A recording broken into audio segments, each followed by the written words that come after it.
अवधूत चिंतन श्री गुरुदेव दत्त. सगळ्यांना हाय, हॅलो, नमस्कार. मी प्रियंका म्हणजेच पिऊ.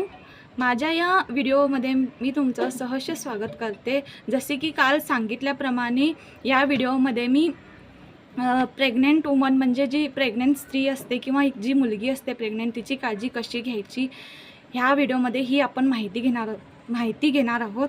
त्यासाठी पहिला महत्त्वाचा टप्पा म्हणजे पहिला की आपण प्रेग्नेंट आहे हे कसं ओळखायचं, किंवा नवीन लग्न झालेलं असते, नवीन मुलीला माहीत नसते की प्रेग्नन्सी कशी ओळखायची काय वगैरे. सो आत्ताच्या मुलींना माहीत आहे, आत्ताच्या मुली शिकलेल्या आहेत, तरी पण मी या व्हिडिओमधून तीसुद्धा माहिती देते. सो पहिला टप्पा आहे की तुमची जी मासिक पाळी आहे ती झालीच नाही आहे, त्याला 1 महिना होऊन गेलेला आहे, तरीसुद्धा मासिक पाळी तुमची आलेली नाही आहे आणि तुम्हाला जर असं वाटत असेल की मी प्रेग्नेंट असेन वगैरे, मग त्याचा जर टेस्ट करायचं असेल तर ते तुम्हाला मेडिकल शॉपमध्ये प्रेग्नन्सीचं किट मिळतं. ते किट घेऊन येऊन तुम्हाला ती टेस्ट घरामध्ये कन्फर्म करायची आहे की प्रेग्नेंट आहे की नाही. सो ती टेस्ट तुम्ही कशी कराल, ती कधीही करायची अशी म्हणून नाही करायची असते. ते मार्केटमधून तुम्ही जी प्रेग्नन्सी किट आणाल ना, ती तुम्ही जेव्हा सकाळी उठल्या जे वॉशरूमला किंवा बाथरूमला किंवा युरिनला सकाळी जे युरिन तुमचं जे फर्स्ट फ्रेश युरिन असतं त्या युरिनमधून ती प्रेग्नन्सीची टेस्ट करायची असते. सो एक कंटेनर असतं, त्यामध्ये एक प्रेग्नन्सीचं किट आणि एक ड्रॉपर असतं. सो त्या कंटेनरमध्ये युरिन घेऊन त्या ड्रॉपरनी ते युरिन 2 to 3 ड्रॉप्स त्याच्यामध्ये घालायचं. त्याचा रिझल्ट असा येतो, पॉझिटिव्ह असेल तर 2 पिंकिश ब्राऊन असे डार्क कलर येतात. दोन जर लाईन डार्क कलरच्या पिंकिश ब्राऊनमध्ये आल्या तर ती पॉझिटिव्ह आहे म्हणायची रिपोर्ट, म्हणजे तुम्ही प्रेग्नेंट आहात. जर एक किंवा एक निम्मी अर्धी अशी आली असेल तर ती टेस्ट नेगेटिव्ह आहे. सो ही झाली प्रेग्नन्सी टेस्ट. ह्याच्यामध्ये की कन्फर्म होते की तुम्ही प्रेग्नेंट आहात असं म्हणून. ह्याच्यावरच आपण थांबायचं नाही आहे. ही टेस्ट तुम्हाला कधी करायची आहे, 1 महिना. आता समजा तुमची जी मासिक पाळी आहे ती मार्च महिन्यामध्ये 1 तारखेला झाली असेल आणि तुम्ही जर आता 1 एप्रिल होऊन गेला आहे तरीही तुमची ती मासिक पाळी किंवा ते पिरियड्स आले नसतील तर तुम्हाला अनेक 8 दिवस वाट बघायची आहे, कारण की पिरियड्स जे असतात ना ते मागे पुढे होण्याची शक्यता असते. त्यासाठी मग तुम्ही काय करायचं, एक महिना होऊन गेल्यावर 8 दिवसांनी ती प्रेग्नन्सी टेस्ट करायची असते आणि ती पण मॉर्निंग करायची असते.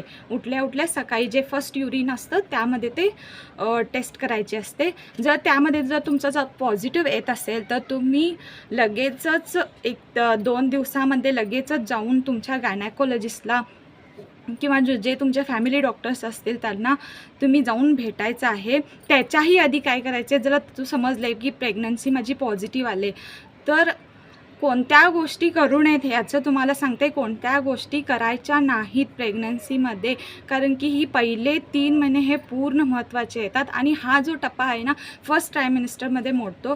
सो ह्यामध्ये जी काळजी घ्यायची आहे ती सांगते. काय गोष्टी करायच्या नाहीत ह्या सांगत आहे मी. नंबर 1, ओझं काय उचलायचं नाही आहे तुम्हाला. वजन असलेली कामं करायची नाही आहेत, ओझं उचलायचं नाही आहे. नंबर 2, हिल्स तुम्हाला वापरायचे नाहीत. फ्लॅट स्लिपर म्हणा किंवा आपले फ्लॅट सँडल्स म्हणा हे यूज करू शकता. जास्तीत जास्त कम्फर्टेबल म्हणजे शूज यूज करू शकता. नंबर 3, आता तुम्ही प्रेग्नंट आहात हे समजले तुम्हाला, तर तुमचा ड्रेस कोड किंवा ड्रेस तुम्ही कसं वापराल.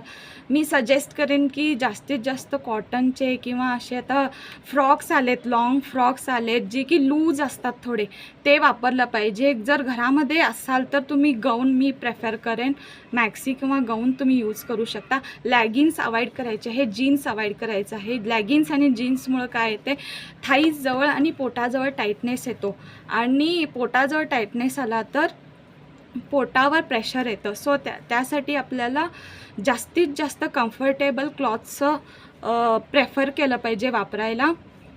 हे झालं क्लॉथिंगमध्ये. अनेक म्हणाल तर पाण्याच्या ठिकाणी म्हणजे बाथरूममध्ये वगैरे वावरताना पाणी असेल किंवा बाथरूममध्ये स्लिप होत असतील पाय, तिथं तुम्हाला काळजी घ्यावी लागणार आहे.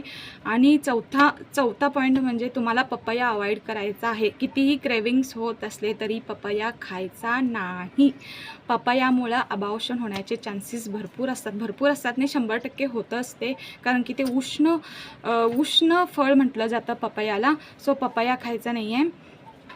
आणि एक म्हणजे ही सर्वात सुंदर अशी गुड न्यूज आहे दोन्ही पार्टनरसाठी किंवा म्हणजे होणाऱ्या आईसाठी किंवा बाबासाठी म्हणावं. इतकी छान गोष्ट आहे की गॉड गिफ्ट आहे जे देवाकडून मिळालेलं आहे. सो ही गोष्ट आपल्या घराच्या बाहेर जाता कामा नये. जर तुम्ही प्रेग्नन्सी टेस्ट करत असाल घरामध्ये, डॉक्टरला जाऊन भेटून यायच्या आधी किंवा आफ्टर 3 महिन्यानंतरच ही गोष्ट समजली पाहिजे. 3 महिन्याच्या आत ही गोष्ट समजली नाही पाहिजे. ह्याला सायंटिफिक रिझनसुद्धा आहे. नाही तर तुम्ही म्हणाल की लोक नजर लावतील वगैरे, ह्या दृष्टीनं सांगू नये म्हणतात. पण तसं पण असेल, पण एक सायंटिफिक रिझन पण मी सांगते. पहिले जे 3 महिने असतात ना ते खूप नाजूक असतात. त्यासाठी काय असतं की म्हणजे शारीरिक फिजिओलॉजिकल चेंजेस खूप होतात आपल्या शरीरामध्ये, अप अँड डाऊन्स असतात. आणि ही जी 3 महिने ते पहिले जे असतात ना खूप सिरियसली घेतले पाहिजेत किंवा नाजूक असतात. काहीही होऊ शकतं 3 महिन्यामध्ये. खूप केअर केलं पाहिजे आपल्या बाळाची आणि त्या आईची सुद्धा. सो त्यासाठी पहिले 3 महिने सांगत नाहीत, हे सायंटिफिक रिझन झालं. आणि एक मुद्दा म्हणजे की नजर लागू नये म्हणून पण सांगतात.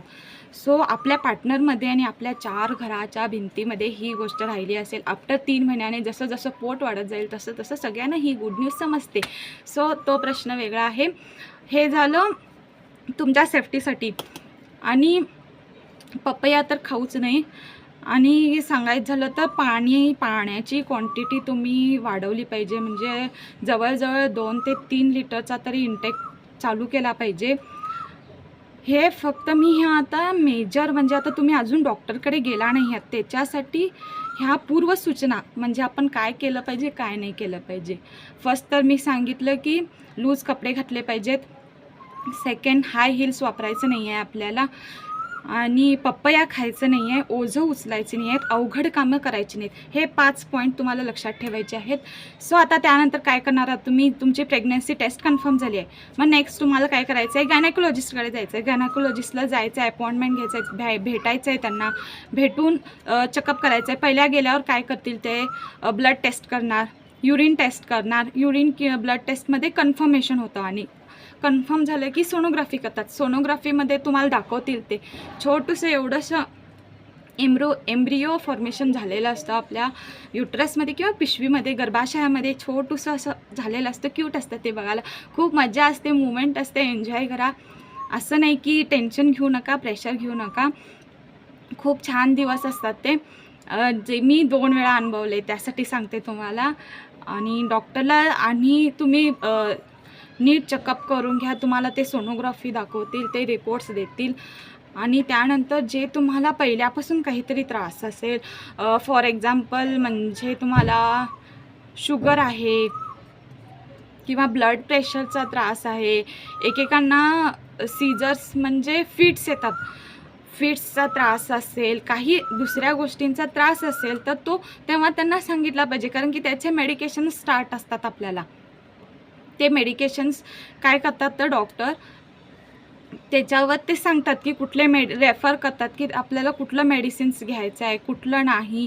सो डायबिटिक आणि BP असं आहे की आपण त्याचं मेडिसिन्स हे करू शकत नाही, स्टॉप करू शकत नाही. जरी प्रेग्नन्सी असली तरी त्यामध्ये तुम्हाला चेंजेस करून देतील किंवा मेडिसिन डॉक्टरला तुम्हाला रेफर करतील. जर तुमचं ब्लड शुगर्स तुमचं डायबिटिक असेल तर ब्लड शुगर्स फ्लक्च्युएट होत असतील तर त्यावरून तुम्हाला इन्सुलिन सजेस्ट केलं जाईल. सो असं थोडं काही ट्रीटमेंट असते ती. सो ती ट्रीटमेंट पण त्यांनी तुम्हाला देतात, तसं गेलं पाहिजे. आता तुम्ही जर डॉक्टरकडे गेलात तर प्रेग्नन्सीबद्दल म्हणाल तर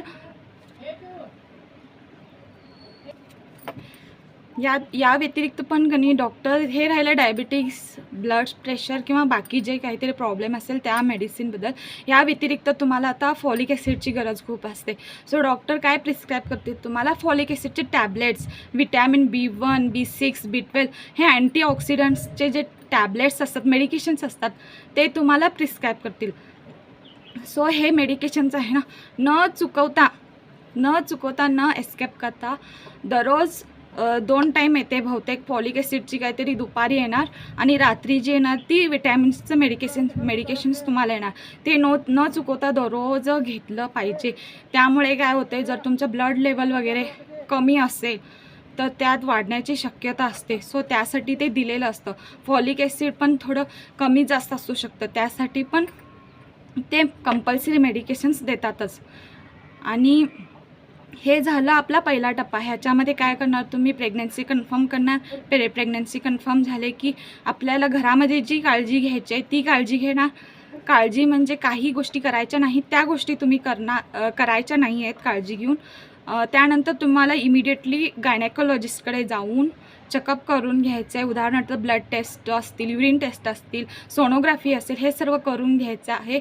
आणि ते नंतर डॉक्टर जे सजेस्ट करतात मेडिकेशन्स त्यामध्ये चूक करायची नाही आहे, ती घेण्यामध्ये चूक करायची नाही आहे, प्रॉपरली मेडिकेशन्स घ्यायचं आहे. सो हे झालं पहिल्या टप्प्यातलं, म्हणजे फर्स्ट ट्रायमिनिस्टरमध्ये जेव्हा प्रेग्नन्सी कन्फर्म होते ह्याचे इन्फॉर्मेशन मी तुम्हाला ह्या व्हिडिओमध्ये देते. सो हा व्हिडिओ कसा वाटला सांगा. पुढच्या व्हिडिओमध्ये मी तुम्हाला फर्स्ट मंथमध्ये काय त्रास होतो, त्या त्रासाची कारणं काय आणि त्या कारणांवरती उपाय किंवा ट्रीटमेंट घरच्या घरी किंवा डॉक्टर जे सजेस्ट करतील त्याच्यावर मी एक्सप्लेनेशन देईल. सो हा माझा फर्स्ट व्हिडिओ होता आज. कसा वाटला ते तुम्ही मला कमेंट करून सांगा. आणि कोणत्या प्रकारची मी तुम्हाला या व्हिडिओद्वारे माहिती देऊ शकेन हे प्लीज मला कमेंट करा.